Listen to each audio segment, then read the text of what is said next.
The continued story of Terran, the assistant pigkeeper. I'm glad you've stayed to listen. Now sit round as Papa Bear reads a story. Chapter 19. The Secret. Sunlight streamed through the high window of a chamber pleasantly cool and fragrant. Terran blinked and tried to lift himself from the low, narrow couch. His head spun, his arm, swathed in white linen, throbbed painfully. Dry rushes covered the floor. The bright rays turned them yellow as wheat. Despite the couch, a white, sun-dappled shape stirred and rose up. Hoink! Hen Wen, wheezing and chuckling, grinned all over her round face. With a joyful grunt, she began nuzzling Terran's cheek. His mouth opened, but he could not speak. A silvery laugh rang from a corner of the chamber. You should see your expression. You look like a fish that's climbed into a bird's nest by mistake. Eleni rose from the osier stool. I was hoping you'd wake up soon. You can't imagine how boring it is to sit and watch somebody sleep. It's like counting stones in a wall. Where have they taken us? Is this Anuvan? Eleni laughed again and shook her head. That's exactly the sort of question you might expect from an assistant pig-keeper. Anuvan? Ugh, I wouldn't want to be there at all. Why must you always think of the most unpleasant things? I suppose it's because your wound probably did something to your head. You're looking a lot better now than you did, though you still have that greenish-whitish color, like a boiled leek. Stop chattering, and tell me where we are. Terran tried to roll from the couch, then sank back weakly and put a hand to his head. You aren't supposed to get up yet, Eleni cautioned, but I imagine you just discovered that for yourself. Wriggling and grunting loudly, the delighted Hen Wen had begun to climb onto the couch. Eleni snapped her fingers. Stop that, Hen, she ordered. You know he isn't to be disturbed or upset, and especially not sat on. The girl turned again to Terran. We are in Cairdathel, she said. It's a lovely place, much nicer than Spiral Castle. Terran started up once more as memories flooded over him. The Horned King, he cried. What happened? Where is he? In a barrow, most likely, I should think. Is he dead? Well, naturally, answered the girl. You don't think he'd stand being put in a barrow if he weren't, do you? There wasn't a great deal left to him, but what there was got buried. Eleni shuddered. I think he was the most terrifying person I've ever met, and that includes Akron. He gave me a dreadful tossing about just before he was going to smite you. She rubbed her head. For that matter, you pulled away my sword rather roughly, too. I told you, and I told you, and I told you not to draw it, but you wouldn't listen. That's what burned your arm. Terran noticed the black scabbard of Dernwin no longer hung from Eleni's shoulder. But then, what? It's lucky you went unconscious, Eleni continued. You missed the worst of it. There was the earthquake, and the Horned King burning until he just, well, broke apart. It wasn't very pleasant. The truth of the matter is, I'd rather not talk about it. It still gives me bad dreams, even when I'm not asleep. Terran gritted his teeth. Eleni, he said at last, I want you to tell me very slowly and carefully what happened. If you don't, I'm going to get angry, and you're going to be sorry. How can I tell you anything? Eleni said, deliberately pronouncing every word and making extravagant grimaces as she did so. If you don't want me to talk. She shrugged. Well, in any case, she resumed at her usual breathless pace. As soon as the armies saw the Horned King was dead, they practically fell apart too. Not the same way, naturally. With them, it was more of a sort of running away, like a herd of rabbits. No, that isn't right, is it? But it is painful, just pitiful, to see grown men so frightened. Of course, by that time, the Sons of Dawn had their chance to attack. You should have seen the golden banners, and such handsome warriors. Eleni sighed. It was like, I don't even know what it was like. And Hen Wen? Oh, she hasn't stirred from this chamber ever since they brought you here, said Eleni. Well, neither have I, she added with a glance at Terran. She's a very intelligent pig, Eleni went on. Oh, she does get frightened and loses her head once in a while, I suppose. And she can be very stubborn when she wants, which sometimes makes me wonder how much difference there is between pigs and the people who keep them. I'm not mentioning anyone in particular, you understand. The door opposite Terran's couch opened partway. Around it appeared the spiky yellow head and the pointed nose of Fluterflam. So you're back with us, cried the bard. Or you might say, we're back with you.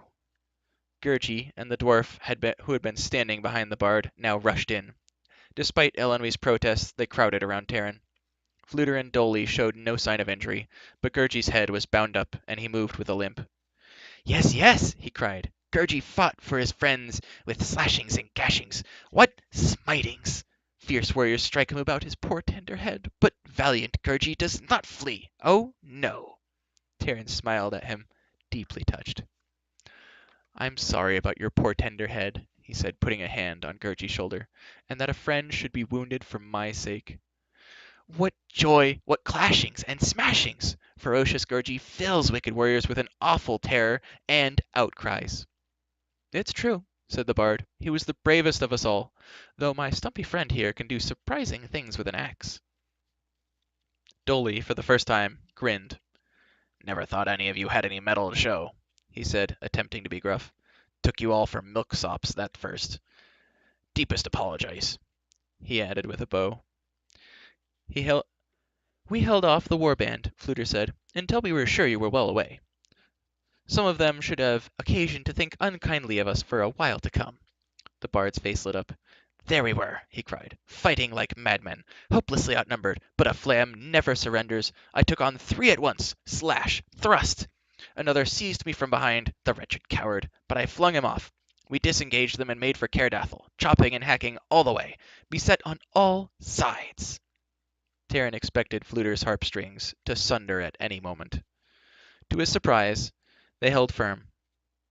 And so, Fluter concluded with a carefree shrug, that was our part. Rather easy when you come down to it. I had no fear of things going badly, not for an instant.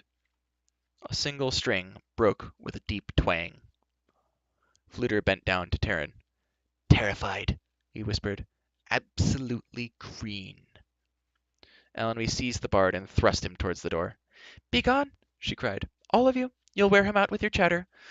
The girl shoved Gurgi and the dwarf after Fluter. And stay out. No one's to come in until I say they can. Not even I? Terran started up at the familiar voice. Gwydion, son of Dawn, stood in the doorway. For a moment, Terran did not recognize him. Instead of the stained cloak and the coarse jacket, Gwydion wore the shining raiment of a prince.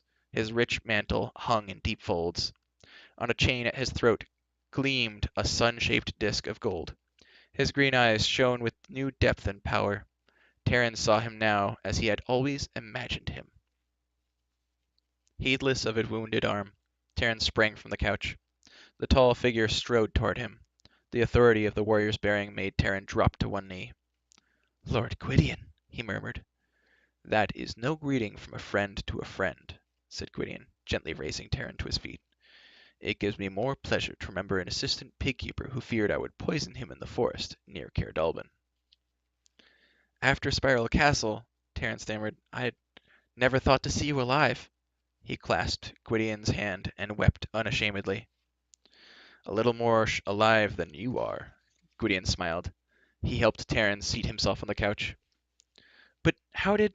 Terran began as he noticed a black and battered weapon at Gwydion's side. Gwydion saw the question on Terran's face. A gift, he said. A royal gift from a royal lady. I girded it on him myself, Elenwy interrupted. She turned to Gwydion. I told him not to draw it, but he's impossibly stubborn. Fortunately, you did not unsheathe it entirely, Gwydion said to Terran. I fear the flame of Dyrnwyn would have been too great, even for an assistant pig-keeper. It is a weapon of great power, Elenwy said. Gwydion added, so ancient that I believed it no more than a legend. There are still deep secrets concerning Dyrnwyn, unknown even to the wisest. Its loss destroyed Spiral Castle, and was a severe blow to Auron.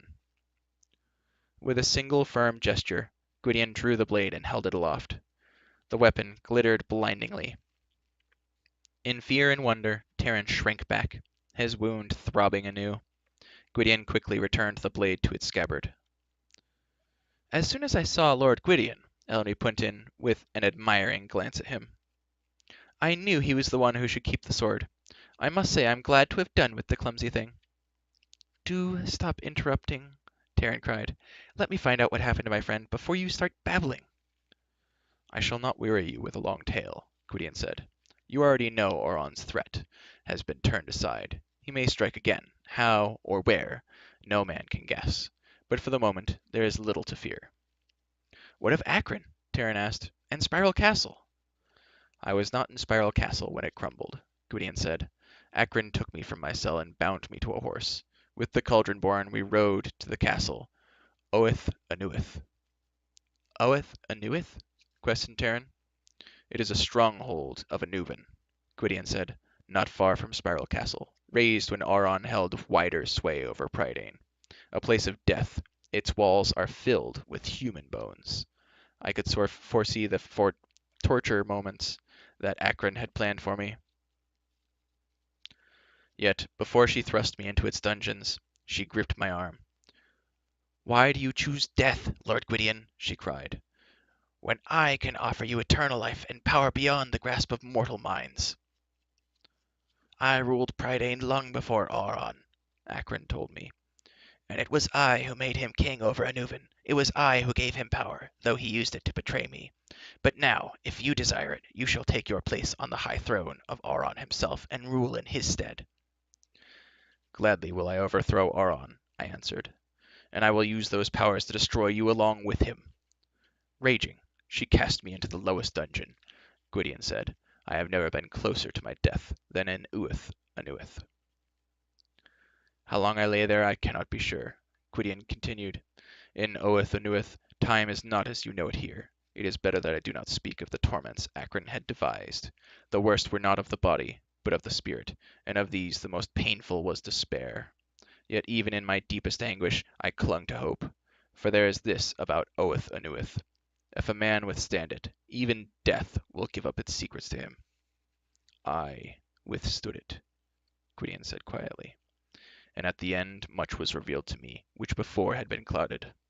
Of this too I shall not speak. It is enough for you to know that I understood the workings of life and death, of laughter and tears, endings and beginnings. I saw the truth of the world and knew no chains could hold me. My bonds were light as dreams. At that moment the walls of my prison melted." "What became of Acrin?" Eilonwy asked. "I do not know," Gwydion said. "I did not see her thereafter. For some days I lay concealed in the forest to hide and heal the injuries of my body. Spiral Castle was in ruins when I returned to seek you, and there I mourned your death." "As we mourned yours," Terran said. "I set out for Cairdathel again," Gwydion continued. "For a time I followed the same path Fflewddur chose for you, though I did not cross the valley until much later. By then I had outdistanced you a little. That day a Gwythaint plunged from the sky and flew directly towards me. To my surprise, it neither attacked nor sped away after it had seen me, but fluttered behind me, crying strangely. The Gwythaint's language is no longer secret to me, nor is the speech of any living creature, and I understood a band of travelers was journeying from the hills nearby, and a white pig accompanied them. I hastened to retrace my steps. By then Hen Wen sensed I was close at hand. When she ran from you," Gwydion said to Terran, "she ran not in terror, but to find me. What I learned from her was more important than I suspected, and I understood why. Auron's champion sought her so desperately. He, too, realized she knew the one thing that could destroy him." "What was that?"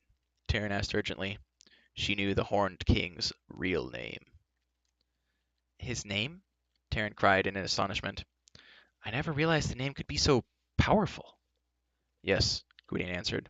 "Once you have courage to look upon evil, seeing it for what it is and naming it by its true name, it is powerless against you, and you can destroy it. Yet with all my understanding," he said, reaching down and scratching the white pig's ear, "I could not have discovered the Horned King's name without Hen Wen. Hen Wen told me this secret in the forest. I had no need of letter sticks or tomes of enchantment, for we could speak as one heart and mind to one another. The Gwythaint, circling overhead, led me to the Horned King. The rest you know." "Where is the Gwythaint now?" asked Terran. Gwydion shook his head. "I do not know, but I doubt she will ever return to Anuvan, for Auron would rend her to pieces once he learned what she had done. I only know she has repaid your kindness in the fullest measure." "Rest now," Gwydion said. "Later we shall speak of happier things." "Lord Gwydion," Eilonwy called as he rose to leave, "what was the Horned King's secret name?" Gwydion's lined face broke into a smile. "It must remain a secret," he said, then patted the girl gently on the cheek. "But I assure you it was not half as pretty as your own." few days afterward, when Taran had regained strength enough to walk unaided, Gwydion accompanied him through Caerdhathel. Standing high on a hill, the fortress alone was big enough to hold several Caerdalbans. Taran saw armorers' shops, stables for the steeds of warriors, breweries, weaving rooms, cottages clustered in the valleys below, and clear streams ran golden in the sunlight. Later, Gwydion summoned all of the companions to the great hall of Caerdathel, and there, amid banners and hedges of spears, they received the gratitude of King Math, son of Mathenwy, ruler of the House of Dawn. The white-bearded monarch, who looked as old as Dallben and as testy, was even more talkative than Elenwy, but when at last he had finished one of the longest speeches Taran had ever heard, the companions bowed, and a guard of honor bore King Math from the hall on a litter draped with cloth of gold. As Taran and his friends were about to take their leave, Gwydion called to them. "These are small gifts for great valor," he said, "but it is in my power to bestow them, which I do with a glad heart, and with hope that you will treasure them, not so much for their value as for the sake of remembrance. To Fflewddur Fflam shall be given one harp string. Though all his others break, this shall forever hold, regardless of how many gallant extravagancies he may put on it, and its tone shall be the truest and most beautiful. To Doli of the Fair Folk shall be granted the power of invisibility, so long as he should choose to retain it. To faithful and valiant Gurgi shall be given a wallet of food, which shall always be full. Guard it well, it is one of the treasures of Prydain. To Elenwy of the House of Lear shall be given a ring of gold set with a gem carved by the ancient craftsmen of the Fair Folk. It is precious, but to me her friendship is even more precious. And to Taran of Caerdalben." Here Gwydion paused. The choice of his reward has been the most difficult of all. "I ask no reward," Taran said. "I want no friend to repay me for what I did willingly, out of friendship and for my own honor." Gwydion smiled. "Taran of Caerdalben," he said, "you are still as touchy and headstrong as ever. Believe that I know what you yearn for in your heart. The dreams of heroism, of worth, of achievement are noble ones, but you, not I, must make them come true. Ask me whatever else, and I shall grant it." Taran bowed his head.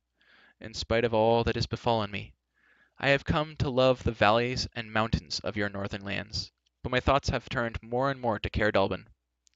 I long to be home." Gwydion nodded. "So shall it be." Chapter 20. Welcomes. The journey to Caerdalben was swift and unhindered, for the lords of the southern Cantrevs, their power broken, had slunk back, each to his own tribe throne. Taran and his companions, with Gwydion himself leading, rode south through the valley of Ystrad. Elenwy, who had heard so much of Taran's talk, of Coll and Dallben, would not be denied a visit, and she too rode with them. Gwydion had given each of the companions a handsome steed. To Taran he had given the finest, the grey silver-maned stallion, Melanlas, of the lineage of Melangar, and as swift. Hen Wen rode triumphantly on a horse-litter, looking intensely pleased with herself. Caerdalben had never seen so joyous a welcome, though by this time Taran was not positive about what Dallben had or had not seen. With such feasting that even Gurgi had his fill for once. Coll embraced Taran, who was amazed that such a hero would begin to deign to remember an assistant pig-keeper, as well as Elenwy, Hen Wen, and anyone else he could get his hands on. His face beamed like a winter fire, and his bald crown glowed with delight. Dallben interrupted his meditations to be present at the feast, though soon after the festivities he withdrew to his chamber, and was not seen for some time. Later, he and Gwydion spent several hours alone, for there were important matters Gwydion would reveal only to the old enchanter. Gurgi, making himself completely at home, snored under a pile of hay in the barn, while Fflewddur and Doli went off exploring. Taran showed Elenwy Hen Wen's enclosure, where the pig chuckled and grunted as happily as before. "So this is where it all began," Elenwy said. "I don't want to sound too critical, but I don't think you should have had all that trouble keeping her in. Caerdalben is as lovely as you said, and you should be glad to be home," she went on. "It's like suddenly remembering where you put something you've been looking for." "Yes, I suppose it is," Taryn said, leaning on the railing and examining it closely. What will you do now? Asked Elenwy. I expect you'll go back to assistant pig-keeping. Without looking up, Taryn nodded. Elenwy, he said, with hesitation, I was hoping, I was wondering. Before he could finish, Coll came hurrying up and whispered that Dulbin would like to see him privately. Elenwy, Taryn began again, then stopped abruptly and strode off to the cottage. When he entered the chamber, Dulbin was writing with a great quill in the Book of Three. As soon as he saw Taryn, he shut the volume quickly and put it aside. Well now, Dulbin said, I should like the two of us to speak quietly to each other. First, I am interested to learn what you think of being a hero. I dare say you feel rather proud of yourself, although, he added, I do not gain that impression from your face. I have just no cause for pride, Taryn said, taking his usual place on the familiar bench. It was Gwydion who destroyed the Horned King. Hen Wen helped him do it. Gurgi, not I, found her. Dolly and Fluter fought gloriously while I was wounded by a sword I had no right to draw. And Elenwy was the one who took the sword from the barrow in the first place. As for me, what I mostly did was make mistakes. My, said Dulbin, those are complaints enough to dampen the merriest feast. Though what you say may be true, you have cause for a certain pride, nevertheless. It was you who held the companions together and led them. You did what you set out to do, and Hen Wen is safely back with us. If you made mistakes, you recognize them. As I told you, there are times when the seeking counts more than the finding. Does it truly matter, Dulbin went on, which of you did what, since all shared the same goal and the same danger? Nothing we do is ever done entirely alone. There's a part of us in everyone else. You of all people should know that. From what I hear, you have been as impetuous as your friend Fluter. I have been told, among other things, of a night when you dove head-first into a thorn bush, and you have certainly felt as sorry for yourself as Gurgi, and, like Dolly, striven for the impossible. Yes, admitted Taryn, but that is not all that troubles me. I have dreamed often of Caer Dallben, and I love it, and you and Coll more than ever.